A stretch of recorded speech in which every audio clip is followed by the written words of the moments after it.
Everyone, I'm Maria O'Sullivan. I'm a lecturer at the Faculty of Law and I deal with refugee law mainly, and I'm also an associate at the Castan Centre.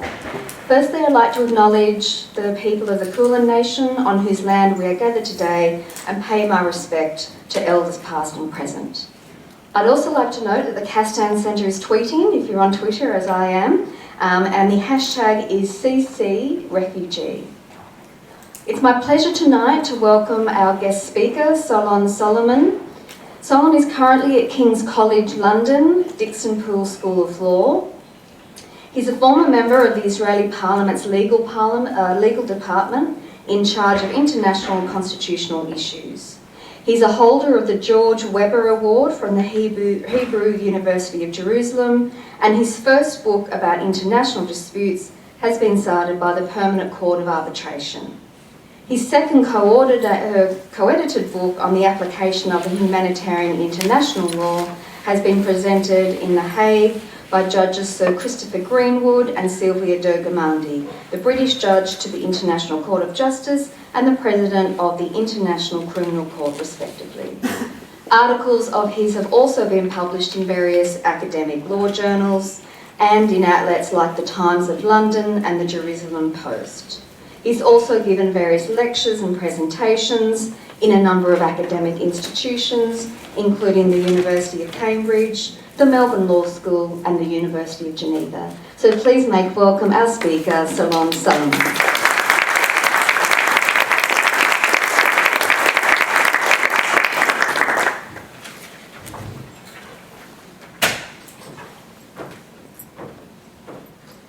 Thank you very much for the introduction. Ladies and gentlemen, dear friends, I'm happy to be here today touching on a very sensitive issue, such as the issue of the refugees.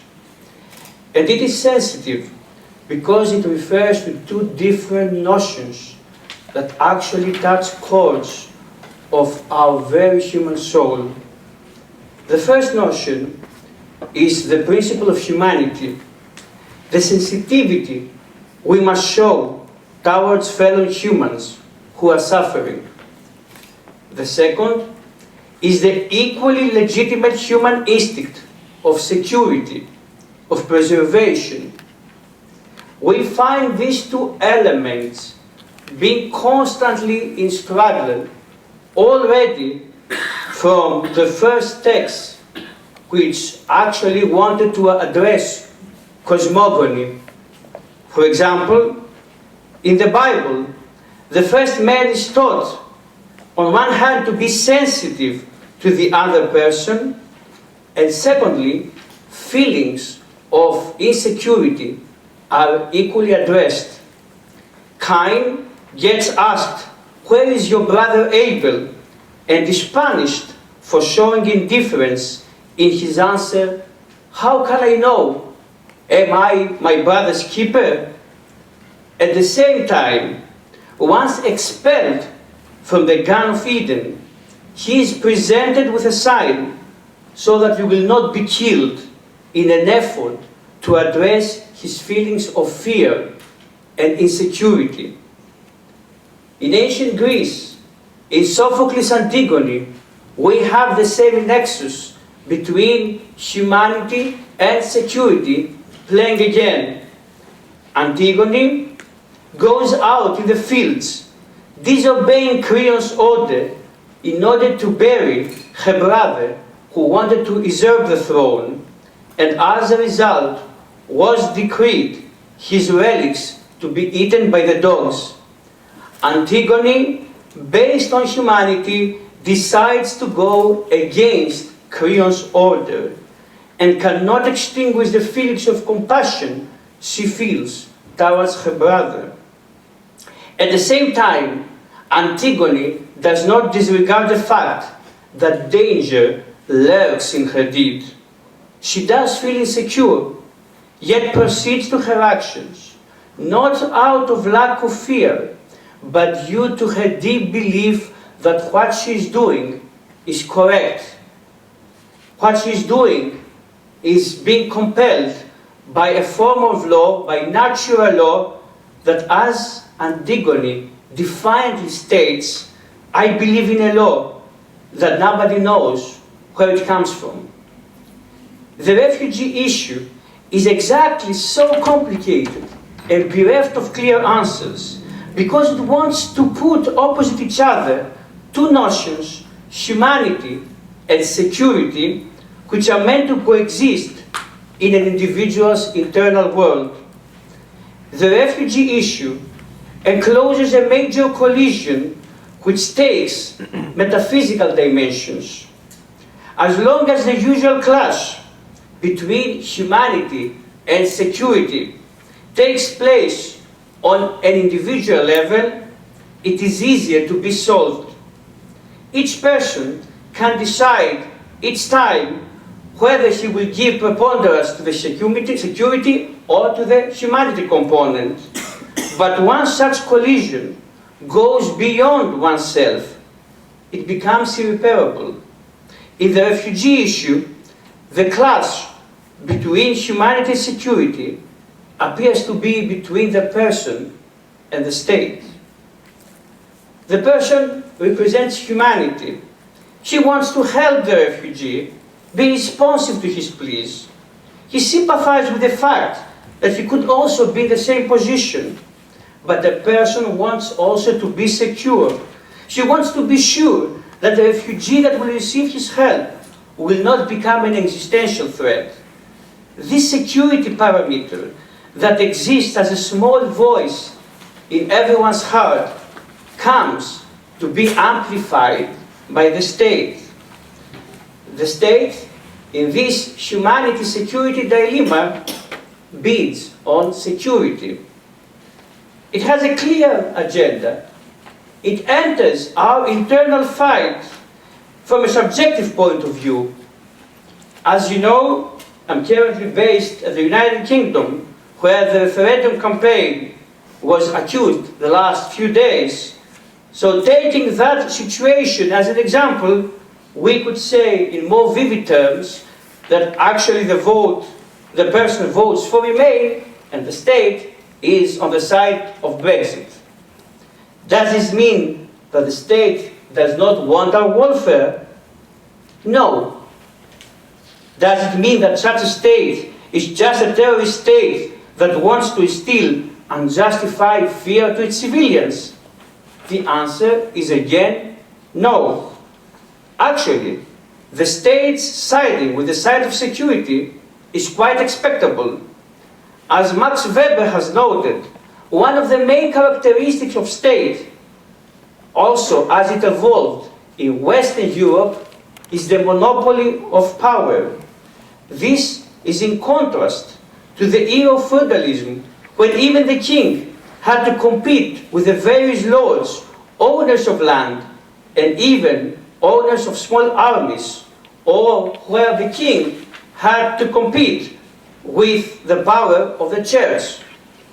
Going back to the ancient Greek tragedies and Antigone, Creon seems to disregard humanity aspects of burying the dead, not because he's in essence bad, but he wants to stress this security parameter. He wants to obliterate the memory of the usurper of his power. Similarly, in Puccini's Tosca, Scarpia, the police villain and commander who puts to death Mario Cavaradossi, Tosca's lover, but also an ardent Jacobine, who loathes Scarpia's authoritative power, does this also for political reasons, to eradicate any possible threats to state security. Of course, Scarpia's example is not a commendable example. It nevertheless depicts the problems raised by the fact that it is the state that represents the value of security and the issues that arise if such urge of the state to represent security remains unharnessed. The refugee crisis seems to be unsolvable because it starts from the wrong premises.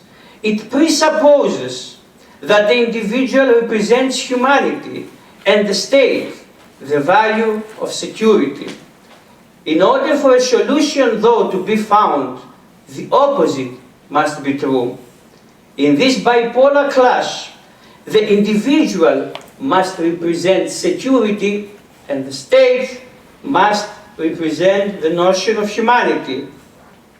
In that sense, in the current lecture, I would like to argue that any steps the state takes to address the phenomenon of refugees, even if taken on security grounds, cannot avoid being seen along human rights parameters.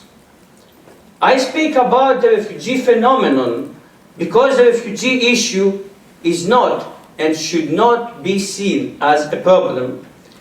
It is a very unpleasant, even unbearable situation, particularly for the refugees themselves, but it is not a problem. The UN puts the number of displaced people and refugees worldwide at more than 65 million.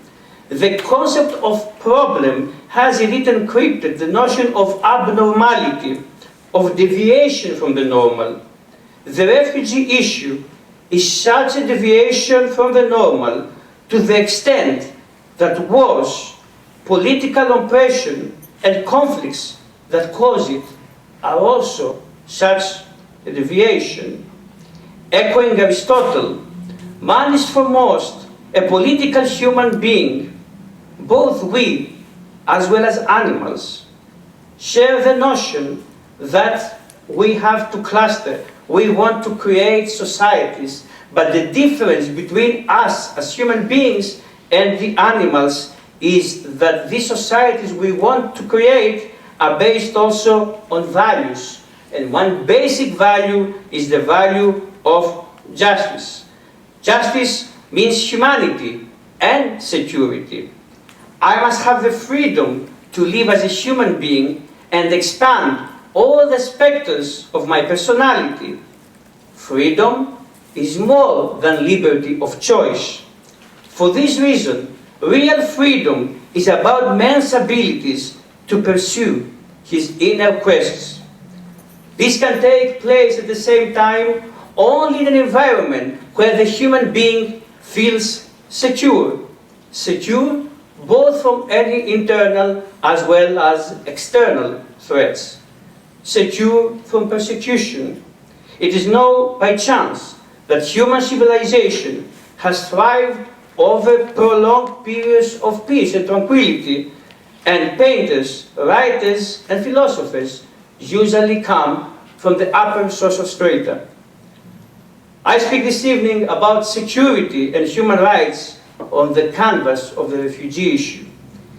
If we would like to see how these two notions are expressed, it is easy to take the lead with security. Security means deportations, administrative detention.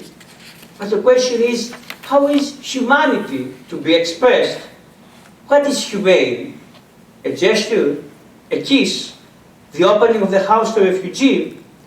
These are indeed acts of compassion, but they cannot be juxtaposed to the legal measures the security camp brings forth. Opposite these security-based legal measures, humanity must utter its arguments on a legal basis. And this is its big advantage, but also at the same time its big setback.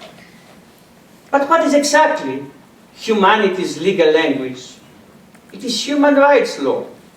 Historically, all the great civil revolutions that took place either more quietly, like in the case of the United Kingdom, or in a violent way, like the cases of the French or the American revolutions, started as demands against the threats of the central authority, drafted in the language of human rights.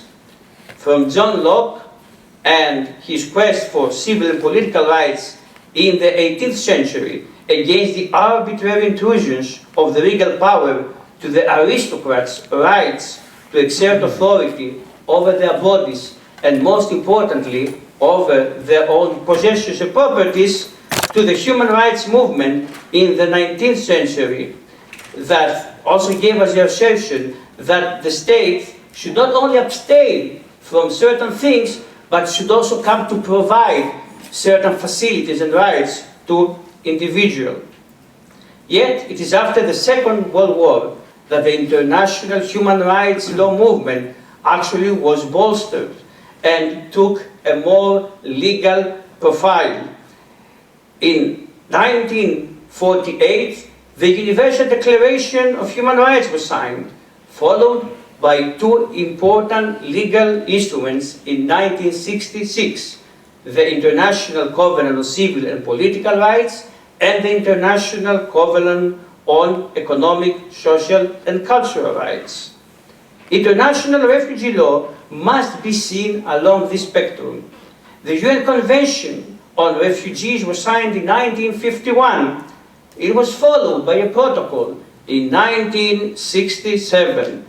The interrelation between refugee law and human rights law is depicted in the fact that the Convention draws its normative framework from Article 14 of the Universal Declaration of Human Rights. The article reads, "Everyone has the right to seek and to enjoy in other countries asylum from protection." From its part, based exactly on these human rights considerations, the UN Refugee Convention establishes what is commonly known as the non-refoulement principle, the fact that we cannot send back a refugee, a person, where the danger lurks that he's going to be subject to threats to his life or freedom. In that sense, the UN Convention on Refugees ordains the state to speak on terms of humanity, not on security terms. At the same time, security stipulations are also not ignored. States are not expected to accept as refugees, for example, criminals or people who oppose the basic concepts of humanity. Article 14 of the Universal Declaration stipulates in its second clause that the right to asylum may not be invoked in the case of persecutions generally arising from non-political crimes or from acts contrary to the principles and purposes of the United Nations. In other words, what the UN Convention and the Universal Declaration are trying to tell us is that refugees are first and foremost human beings, and human beings of integrity and honor. They must be treated as such. This should be the state's first attitude towards them. Only consequently, the state has the right to explore whether any of these individuals pose a security peril. Paragraph 2 on security in Article 14 comes after the first paragraph. And the first paragraph, as we said, generally delineates the right to asylum. This humanity coming first security nexus is further expressed also in other human rights documents. For example, Article 12 of the International Covenant on Civil and Political Rights first states that everyone lawfully within the territory of a state shall, within that territory, have the right to liberty of movement and freedom to choose his residence, and that everyone shall be free to leave any country, including his own. And once the particular provision puts the dialogue on this platform, the provision continues to say that the above-mentioned rights shall not be subject to any restrictions except those which are provided by law and are necessary to protect, among others, national security and public order. In that sense, we see that these documents call us to see the refugee as a unique individual, what I term in the first part of this lecture's title, to see the refugee behind the mask. Behind the mask, we cease to be us. We become impersonal, and this is the greatest challenge the refugee faces even before he manages, if he manages, to set foot on the country of his destination and claim asylum. In his poem Horseman's Song, Federico Garcia Lorca speaks of Córdoba being sola y lejana, alone and distant. As he describes his agony to reach Córdoba from Granada, in order to be saved. Eventually, Lorca did not make it. He was murdered before he managed to reach Cordova. Lorca's agony is the refugee's agony, fighting in the battering waves to reach his own Cordova. The refugee does not always make it. He sees the shore and mutters, "Sola y lejana." Ultimately, he finds his death in the sea, and the massive deaths in the Mediterranean Sea come as a reminder. But even if the refugee manages to successfully complete the sea journey, he is called on the shore first as a refugee and then by his name. He is sent to detention centers. He develops psychiatric disorders such as depression and post-traumatic stress disorder. The fact not only his body but also his psyche is being harmed calls on us imperatively to see him first and foremost as a human being. And at the same time, society continues to close its eyes. The inner instincts of preservation we humans have make us feel automatically suspicious to the newcomer, to what we see as a possible distraction of our social status quo. That is why people were commanded already from antiquity in various religious texts to show compassion to the stranger, and the Greeks had a certain deity, the Zenus Zeus, that actually had the task of protecting strangers. Our preservation instincts compel us to see these refugees as security perils, and the state agrees with us. But what is exactly security peril? In which aspects is the refugee such a peril?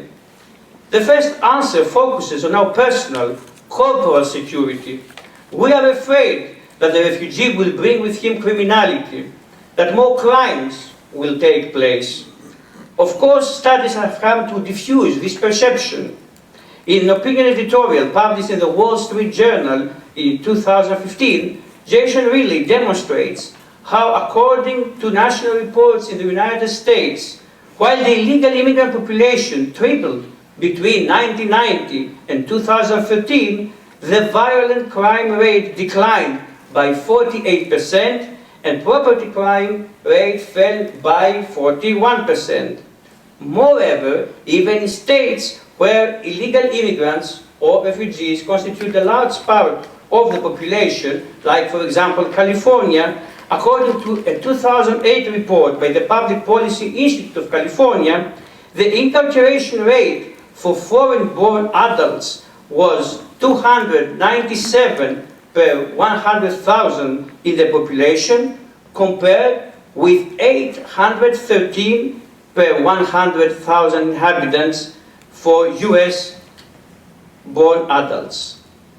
This, of course, does not mean that immigrants do not commit crimes.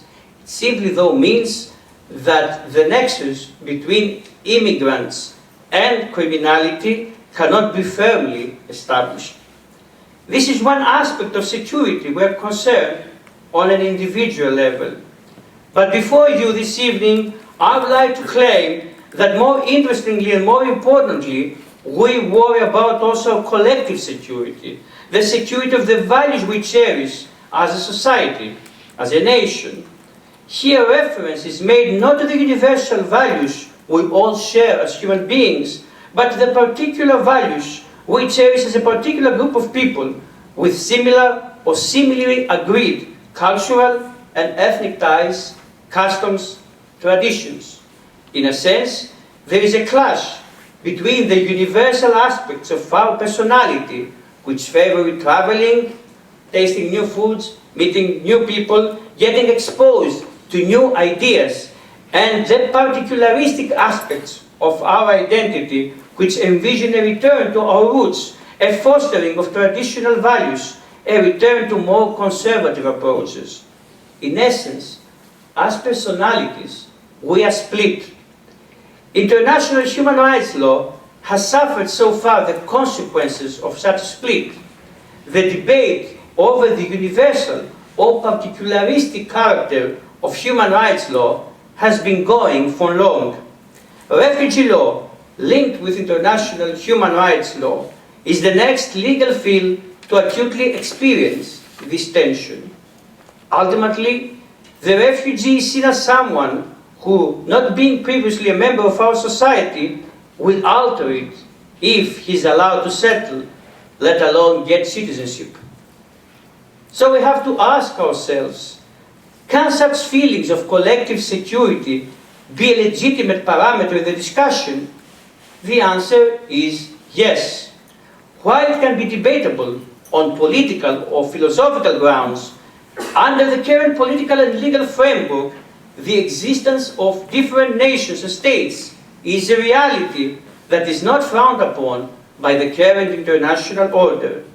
Starting in the 19th century with the revolutions in Europe and the creations of states like Germany and Italy, the formation of the state, of the national state entity, is a reality that actually in the 20th century gave rise to the concept of self-determination.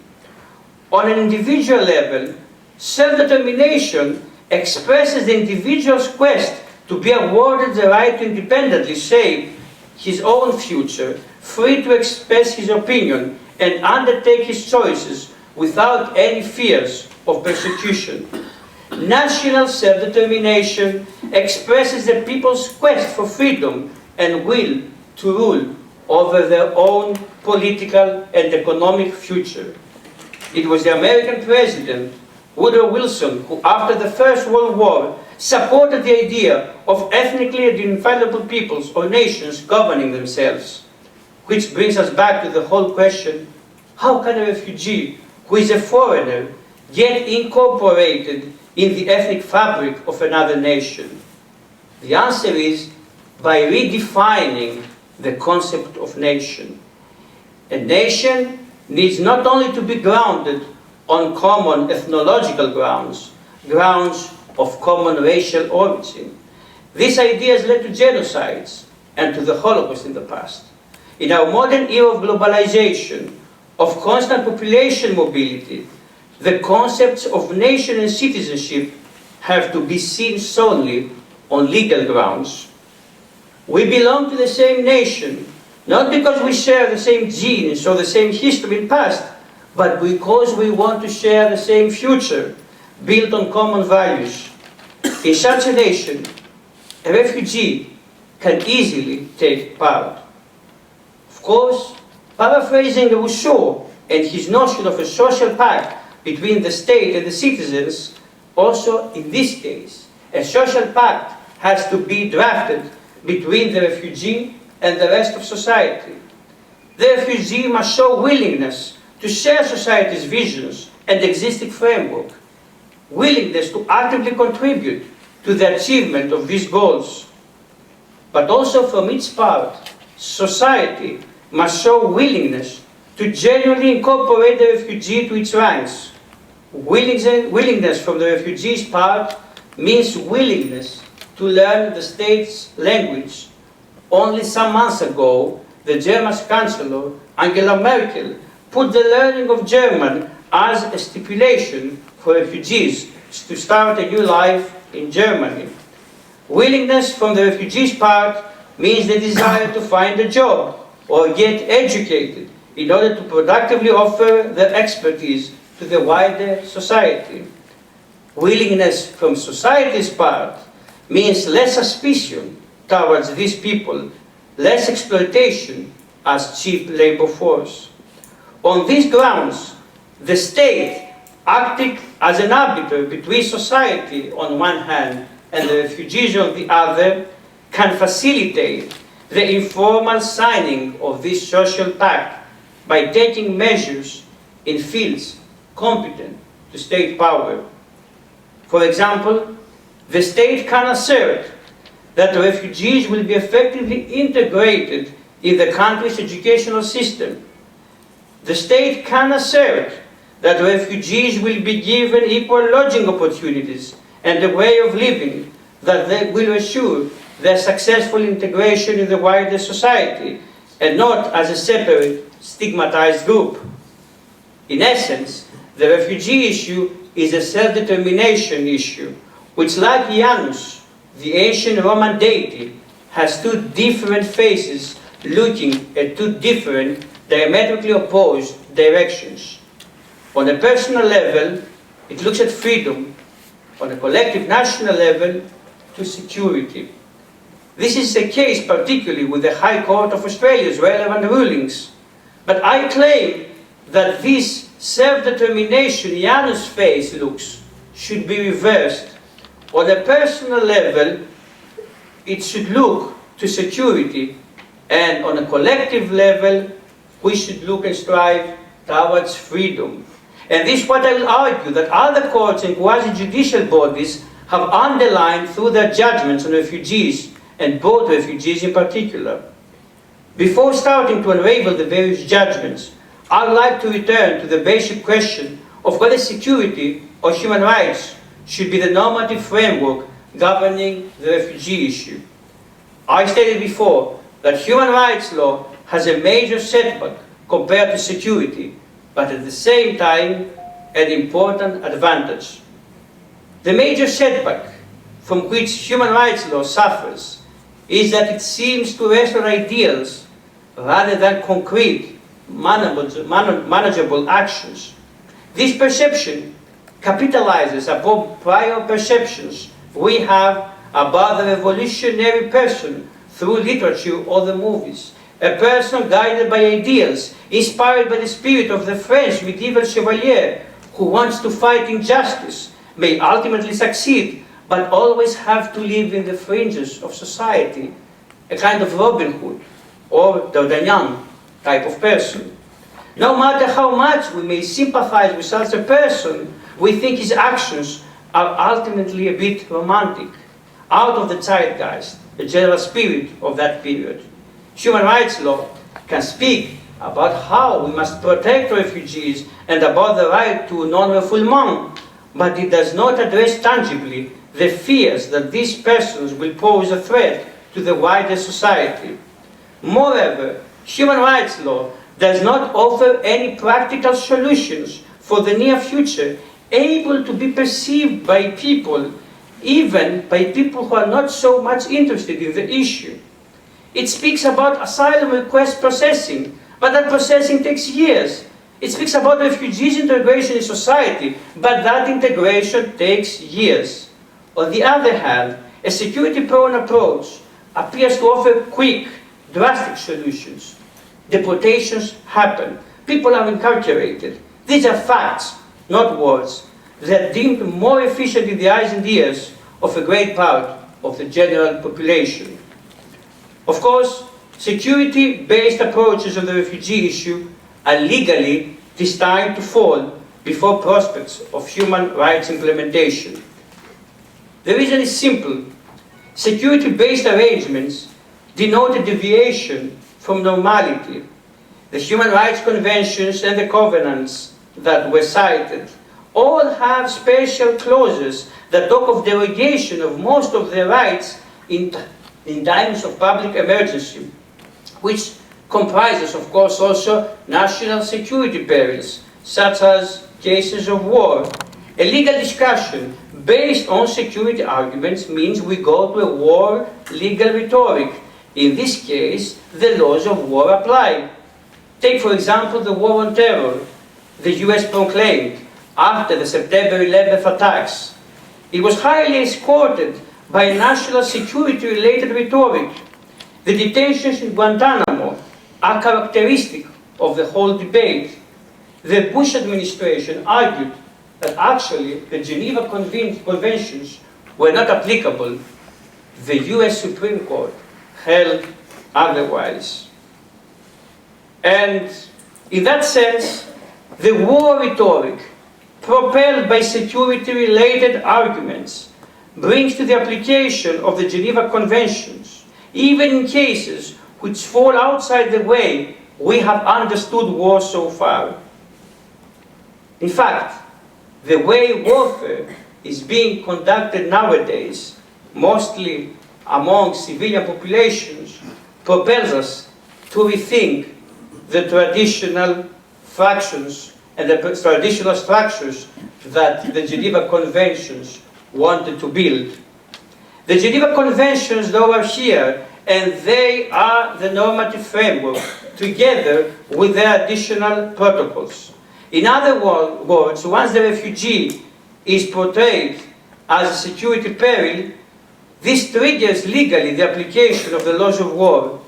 In turn, in international law, any application of the laws of war means also that human rights law is meant to apply. And in that sense, the state which wants to invoke any security-related arguments in order to avoid implementation of human rights law find the particular field of law again in its doorstep. The case of Australia is such a case. As known, the country has undertaken a broad practice of intercepting refugee vessels at the high seas. Only a few days ago, the Australian Navy intercepted and led back to Vietnam a refugee boat. Under the non-refoulement principle, Australia must ensure that the people on board of these vessels are not returned to countries where their lives and freedom will be at peril. Although Australia and Vietnam claimed that the people on the boat would not be put to prison, reports in the media testified to the opposite. The whole policy of intercepting refugee boats at the high seas lies on the presumption that since these waters do not form part of the Australian national territory, any refugees should not be entitled to the right to asylum, since they have not formally entered Australian territory. The construction is very important legalistically and could have merited some success, but for the concurrent application of human rights law. Other countries, such as Israel, have cited national security grounds to intercept boats at the high seas. For example, in the case of the boats that escorted and constituted the international flotillas that sailed for Gaza. But according to human rights law, a state is accountable for its actions over the refugees, even if these boats are intercepted at the high seas, because of the effective control it exercises over them. A number of judgments of the European Court of Human Rights in Strasbourg have underlined how this efficient control should be viewed. For example, in the Öcalan case, Turkish agents were deemed to have a fixed control over Öcalan after his arrest in Kenya because they had a physical grasp over him. By tagging these vessels and leading them back, the Australian Navy can be held accountable for human rights violations, including Article 14 of the Universal Declaration and the right to apply for asylum. The question that poses more challenging is what would be the case once Australia did not exert any physical control over these vessels, but the Australian Navy prevented them from reaching Australian territory through other non-physical means, for example, through the firing of warning shots. This scenario appears apparently more blurry than the previous one. Nevertheless, having once again the jurisprudence of the European Court of Human Rights as a measuring stick, we must assume that the answer, even in that case, would be that Australia should be held accountable for human rights violations. We have in this case, the leading case of the European Court of Human Rights, the case of Solomon and Isaac against Turkey. The case is referred to the shooting of these 3 Greek Cypriots by Turkish soldiers in Cyprus's buffer zone between the state of Cyprus and the northern occupied part of the island. In these cases, it could have been argued that since these people were shot in no man's land, Turkey should not be held accountable. These people were not shot in her territory, and Turkey did not exercise physical control over them in order for this control to be deemed efficient. The court disagreed. It stated first that jurisdiction was asserted because the crimes took place in the territory of Cyprus, and Cyprus is a member of the court. But most interestingly for our discussion, the court continued and said that even if deemed that the murders did not take place inside Cypriot territory, the court would have jurisdiction because of the short distance between the shooter and the victims. In other words, the shooting of a bullet does give rise to efficient control, even if physical control is absent. Transplanting this discussion to the case of the Australian Navy and the refugee boats, the question of whether Australia would be held liable for warning shots fired in international waters against refugee boats lies to a large extent on the vicinity of these boats to the vessels the moment the shots are being fired. Following an imagined diagonal line starting from here, Melbourne, Australia, and the Pacific region, moving to the Middle East and Israel, and ending up in the Mediterranean, and more particularly in Greece and the Aegean Sea, we are going to see the nexus between security and freedom and humanity. The assertion of either security on a personal, individual level or freedom on a collective basis sanctions any followed solutions and decisions on refugees, and this will be soon seen through discussion of relevant Supreme Court judgments as well as decisions and judgments of the European Court of Human Rights and the European Court of Justice. We will start from our region, this region, the Pacific region, and the judgment of the Supreme Court of Papua New Guinea. In response to Australia's practice of sending boat refugees to detention centers at Papua New Guinea, a petition was brought before the country's Supreme Court on the lawfulness of the refugee detention. In April this year, the Papua New Guinea Supreme Court ruled that the detention of 850 men on Manus Island, half of whom have been found to be refugees, violated their right to freedom and thus could not be upheld.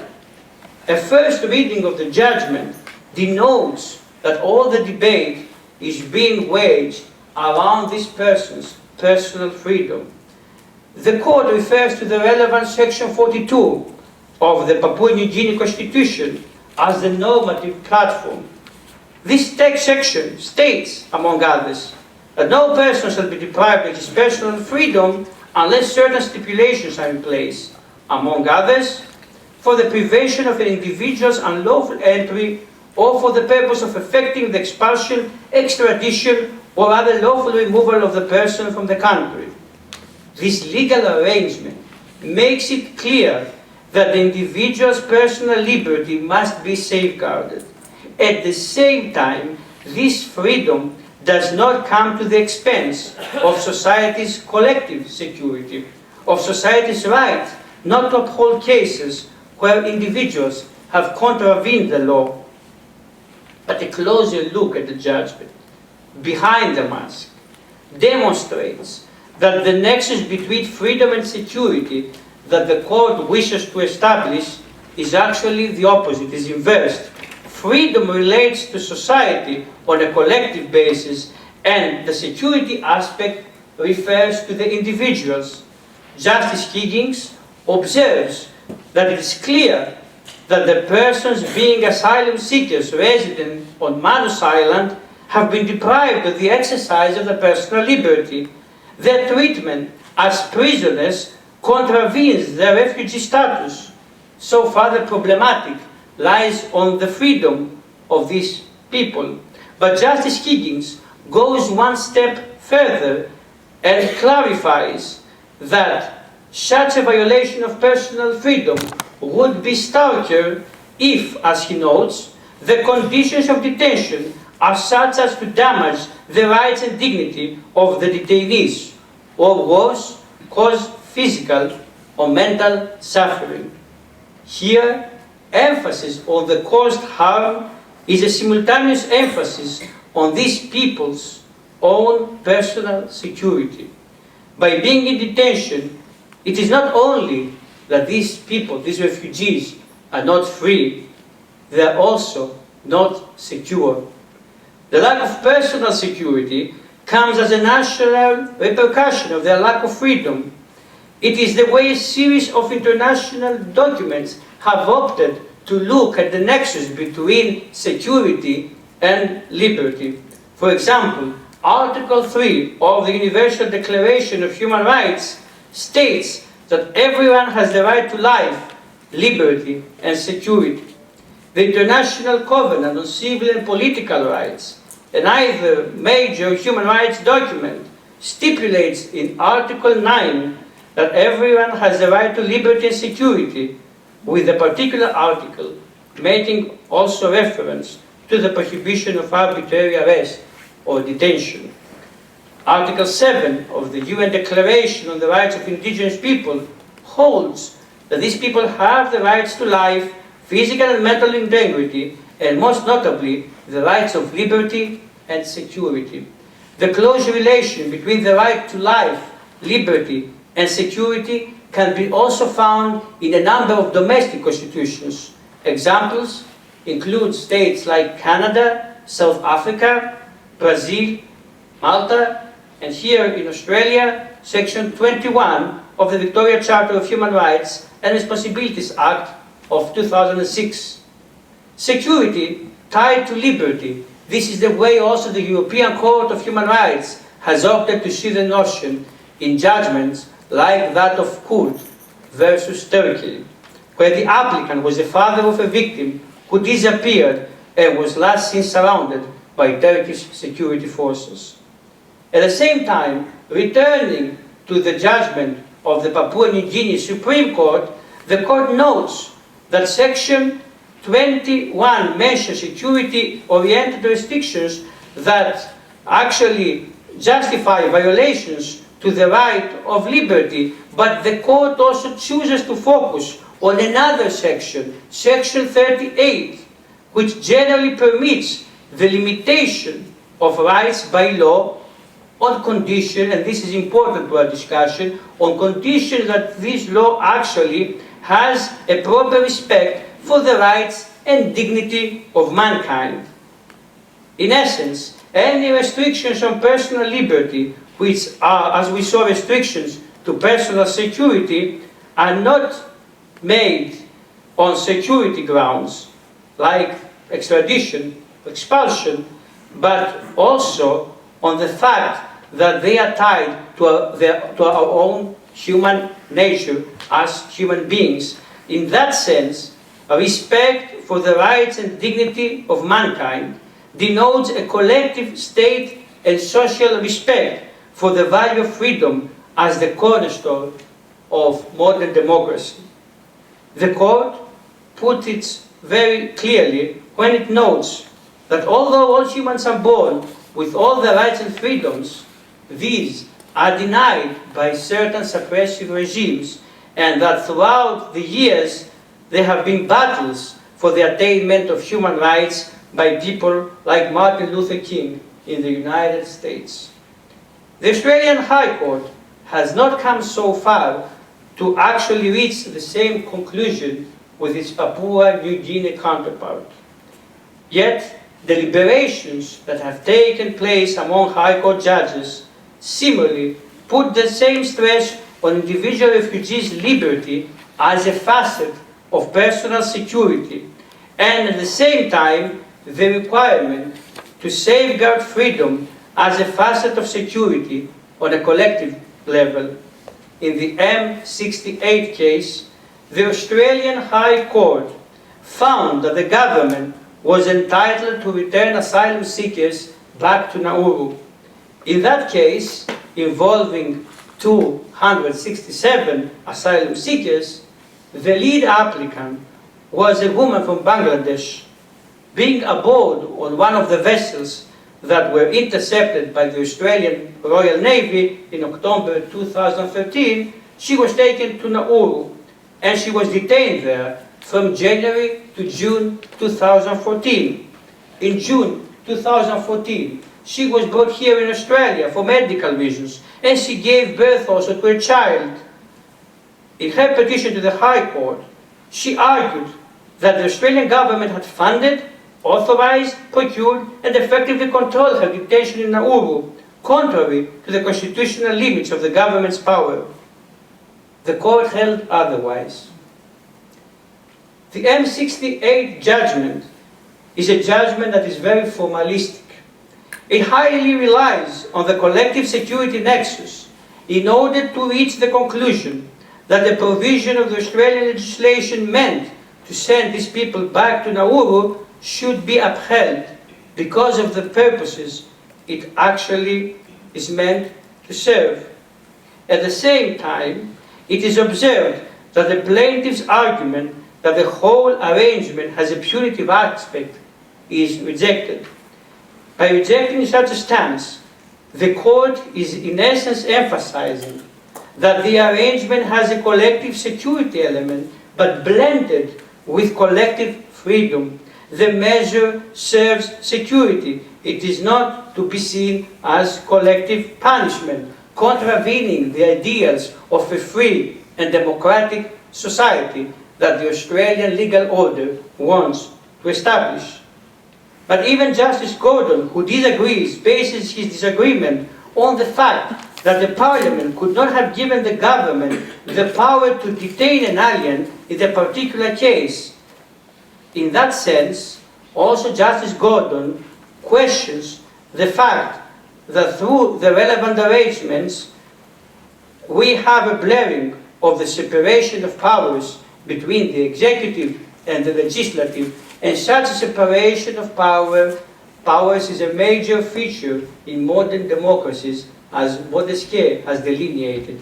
In this sense, also Justice Gordon, in essence, implies that this blurring of the separation of powers is a blow to the democratic facet of the Australian legal order. In June 2014, an Indian flag vessel was intercepted by a Commonwealth ship. The Indian flag vessel passengers were detained aboard, and then the ship was made to start sailing for India, with Australia unable to reach an agreement with India on these people's disembarkation. They were subsequently put to detention at Cocos Islands. The plaintiffs challenged this detention before the Australian High Court. Coming to analyze in the particular case the principle of non-refoulement, Chief Justice French notes that there is nothing to indicate that a particular plaintiff's life would be at risk if actually he was discharged in India. The whole case thus becomes again a case of personal safety, and this is also mirrored in the opinion of Justices Hayne and Bell. At the same time, discussing the notion of detention, Chief Justice French clarifies that such a detention cannot be without limits and with no purpose. In the case of the Indian vessel's passengers' detentions, issues of collective security did not arise. These people were not detained on the vessel in order to protect the general society. They were detained while the government was deciding where it wanted them to be taken. And as Chief Justice French notes, as long as this detention was in order for reasonable steps to be taken regarding these people's fate, it was to be sanctioned. Such detention, tied with the existence of a purpose, serves as a guarantee that the incarceration of these people will not be perpetual, that actually it will serve the democratic ideals that a society like the Australian one aspires to serve. Going now to Israel, we can see how the refugee issue acquired there a warlike polemic tone, and how the country's Supreme Court, in essence, gave expression to the personal security, collective freedom nexus. Being tagged by the government as infiltrators because they originated from Sudan, which does not have officially diplomatic relations with the State of Israel, Sudanese refugees were put by the government in detention centers in the desert. Their detention was challenged before the Israeli Supreme Court, and in a number of cases, the Israeli Supreme Court held that this detention was a blow to these people's right to dignity and liberty. The judges acknowledged at the same time that the issue can have national security repercussions. Judge Arbel, writing the court's judgment, indirectly refers to national security considerations when she expresses her empathy with the local population suffering from the social and security problems caused by the influx of illegal immigrants, and when she notes that the issue merits, quote, a fitting comprehensive political solution, closing quote. Judge Fogelman underlines that the challenge which the State of Israel must confront, as has had to confront in line of the unarranged immigration of tens of thousands of people from Africa into its borders, is a difficult one. In that sense, the Israeli Supreme Court renders clear that at stake lies not just the personal freedom of refugees, but the wider collective identity of the Israeli society as a society that cherishes freedom. The Israeli Supreme Court judges underline in their words that a person's liberty and right to dignity constitute the foundation norms for common living in the realms of the state, and they apply to citizens and foreigners alike. That we, and the mentioning of we, actually corresponds to a collective stance as society, we cannot deny basic rights and blatantly violate the human dignity of certain individuals. At the same time, the judges understand that something more drastic on a collective level has to be taken in order to address the situation. They speak about a political solution which goes beyond the legal exigencies of law. The judges cannot but conclude that incarcerating a person is like treating him like a means to the achievement of state purposes, and thus detention of refugees cannot be in principle sanctioned. The nexus between personal liberty as personal security and collective security, as in essence the maintenance of a free democratic society, can be seen in the realms also of the agreement between the European Union and Turkey. Heavily criticized, it is difficult to understand the agreement on the grounds that it is either meant to protect the individual's liberty or collective security, because in both parameters it is also meant to be a failure. On an individual level, refugees are being sent back to Turkey despite doubts whether Turkey indeed constitutes a safe third country. On a collective level, European societies cannot argue that they have become safer on account of this agreement.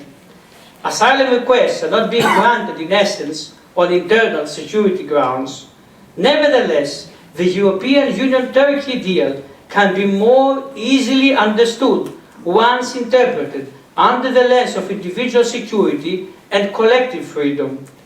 The European countries wanted to be sure they could handle the influx of refugees, able to guarantee to them the basic human rights without compromising their status and without any social racist tensions already present in Europe to take the form of more organized political or social unions. Emphasis on a collective point of view was given on freedom, on actually the ability of European societies to remain free and democratic. At the same time, on an individual level, emphasis has been given on the parameter of security. This is depicted in decisions the refugee commissions have taken regarding certain Syrian refugees. The example that I'm going to relate to now is very characteristic. A Syrian refugee who was homosexual was granted asylum in Greece by the committee of the first instance, But his refugee plea was rejected afterwards on the grounds that he would not be persecuted in Turkey because he had lived some years in Turkey. And for this reason, all we understand is that the nexus is about also personal security. The court and the committee thought that this person would be secure in Turkey because he had actually lived some years in Turkey, and this living of his throughout these years was actually a pretext and a ground to consider his deportation back to Turkey as a safe actually conclusion of his refugee plea. This is further stressed in judgments of the European Court of Human Rights concerning the administrative detention of refugees. For example, in the Saadi case, the applicant was an Iraqi national who, arriving in the United Kingdom and claimed asylum, was detained for a week while his refugee claim was processed. Saadi argued that by detaining him, the United Kingdom had breached his right to liberty. The court refused to see such a detention as arbitrary. While the detention infringed on the person's freedom, still, the question before the court was whether such a detention had a purpose, and the court indeed found that the purpose of such a detention was to expedite Saadi's asylum plea, and for this reason it could be sanctioned, because it was meant actually to bolster his security pleas as an asylum seeker and as a refugee. At the same time, while on a collective level the court acknowledges that the relevant provision of the European Convention on Human Rights, Article 5, can place restrictions to the right to liberty on security grounds, such as for preventing the unauthorized entry of a person against whom action is being taken with a view to deportation or actually expulsion, the court notes that such security measures should not torpedo the overall aim of the provision, namely the safeguarding of liberty. Again, society can collectively aspire to remain secure, but these aspirations have to remain in the framework of the safeguarding of the principle of freedom. And once collective security is not served, any individual refugee freedom cannot also be sustained. In the case of a Belgian national convicted on terrorist charges and meant to be deported to Morocco, the European Court of Justice's Advocate General held in an advisory opinion delivered this past May that pursuant to the relevant European Union legislation, such persons should be deemed as liable to refugee status, but at the same time, he should also be denied the status. The Advocate General, having such a harsh tone against a particular person, does not at all discuss the applicant's claims that if returned to Morocco, he would be liable to be classified as a terrorist, implying the person that this would compromise his freedom and safety. All the Advocate General's efforts are in trying to sustain the fact that the particular individual can be indeed placed outside the protection of the refugee regime, and not the opposite, meaning how this person could indeed be classified as a refugee. Through his opinion, so, the Advocate General makes clear that he is trying to convey the message that once somebody poses a threat to collective security, he forfeits also the assertions of personal security, freedom, and all the assurances that democratic society offers on a personal level. Ladies and gentlemen, dear friends, courts have tried to stress the collective freedom, individual security nexus, but the concurrent addressing of freedom and security along their formation parameters needs to be undertaken by bodies further than the courts if it is to be successful. As long as there are wars and persecutions, people will continue to strive to exit from the respective countries. Instead of trying to deny this reality, we must try to see how we can bring stability to these people's home countries. This endeavor involves a vision, a global vision that surpasses the mere giving of financial aid to certain countries in order to better control the influx of refugees. unless escorted by the necessary supervision mechanism, and demands not just for security, but also for freedom and justice on a collective level, expressed through democratic reforms, any treatment of the refugee issue is bound to remain partial and insufficient. Thank you very much.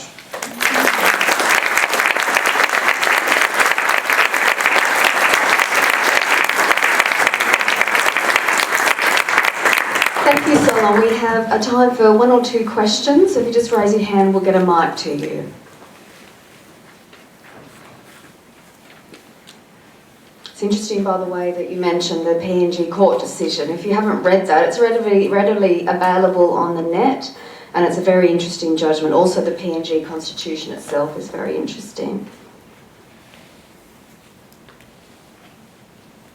Well, I might ask a question just to start. Oh, sorry, over here. Thank you. Get the microphone to you.